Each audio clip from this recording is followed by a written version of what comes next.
Today, you guys are gonna know about the new horror game, Night of the Extinct. Yeah, and we're gonna know if it's really scary. But before that, make sure to like this video and subscribe. So, imagine you're in a haunted museum where everything comes to life at night. Yes, this is exactly happening in this new horror game called Night of the Extinct. And it might be the strangest mix of Madagascar, Night of the Museum, and Five Nights at Freddy's, except instead of surviving, the game's premise is simple. You play as a mid-20s YouTuber named Elliot who challenges himself and his YouTube audience to spend a night at a potentially haunted museum. If you have ever watched those old challenge videos, 24 hours, the ones that filmed in like an abandoned Chuck E. Cheese, so you already know the vibe. So the game begins with Elliot filming himself, selfie style, flipping his camera around, yelling into the lens like he's expecting a sponsorship deal to come through. His intro is so spot on in the things that he says, and the sound effects are triggering, which means the game is doing its job. He explains that his comment sections on previous videos have been spamming suggestions of where he should do the Stay the Night challenge. He mentions a pizza place, but been there, done that. Ultimately, the museum, with the rumor that things come to life at night, wins the ballet, which does sound interesting. The visuals honestly look like Madagascar. It's like soft lighting, the figures are blocky. It's a little bit nostalgic, you guys. Like most mascot horror games, you start in a random room with no entry point. It's a gift shop, shelves full of potential merch, dim lights, and absolutely no explanation on how you got in. No door behind your open window. You just spawn there. Nothing's really happening in this beginning part of the game, but somehow it's still pretty unsettling because if you have played enough indie horror, you know this is the calm before the storm.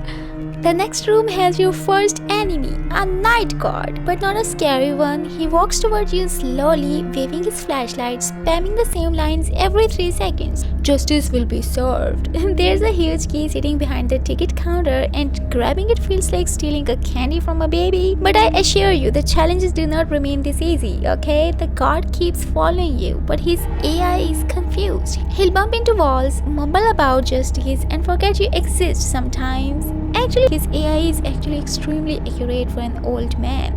That's how an old man person would be. It's not scary, he's just old. Then come the puzzle rooms. I mean cardboard cutouts on pressure plates. You pick up random junk boxes, roll cardboard cutouts of dinosaurs, and stack them on pressure plates to unlock doors. Why? Because apparently this museum security system was designed by Big Pressure Plane. This is just their propaganda. Look, the logic doesn't matter. Nothing in this place does. But I kinda love that. Then you meet the star attraction Keona the Saber-Tooth. You walk through a long icy corridor first and see something move past the far doorway opening. A big lion-looking shape just strolling by with proportions all messed up. Tiny hind legs, straight-up bodybuilder physique. It's supposed to be a jump scare, I guess. Then comes my favorite part of the entire game, the Keona bench scene. This is a Hollywood-level cutscene. The Keona statue is sitting on the bench, frozen in a pose where tourists are meant to sit with it and take a selfie. So we sit down with it too. And when you look at Keona, he's gone. Just simply peek, that's the moment the game finally decides to be a little bit scary. You realize you're locked in a massive exhibit hall with 1,000-year-old boring artifacts and a saber-tooth.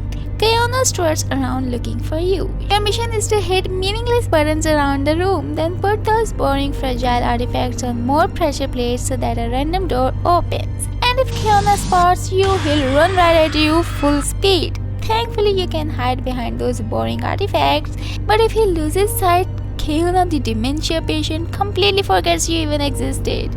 So after that chaos, you reach a maze of corridors, low lighting and cardboard boxes everywhere. Even the museum has its own version of the back rooms. Here you meet Arnold and Pedro the birds. Arnold looks like an unevolved owl Pokemon, and Pedro might be an ostrich modeled after a pila. She also has beautiful eyelashes. The birds like to talk a lot, mostly to fill silence, I think. The best part about these corridors, there's a secret door that takes you right back to the beginning of the game with the night guard.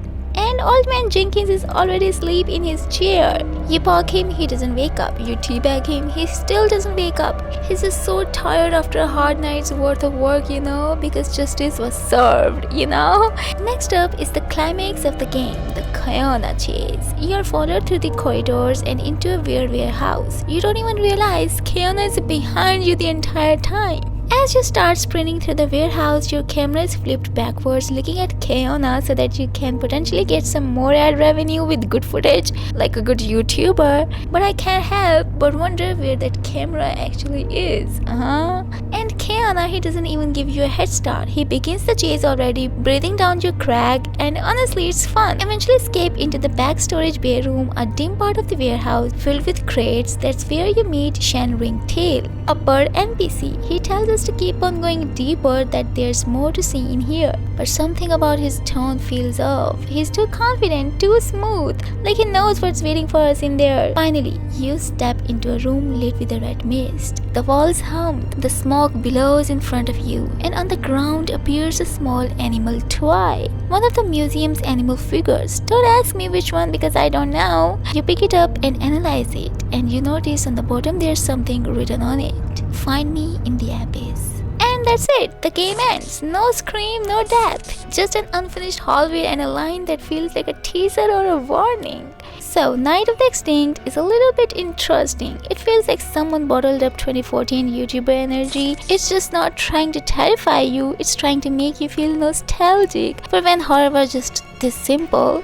And I love it. Anyways guys, I hope you enjoyed the story of the Night of the Extinct. If you did, like this video and subscribe to the channel. See you guys in the next video. Bye.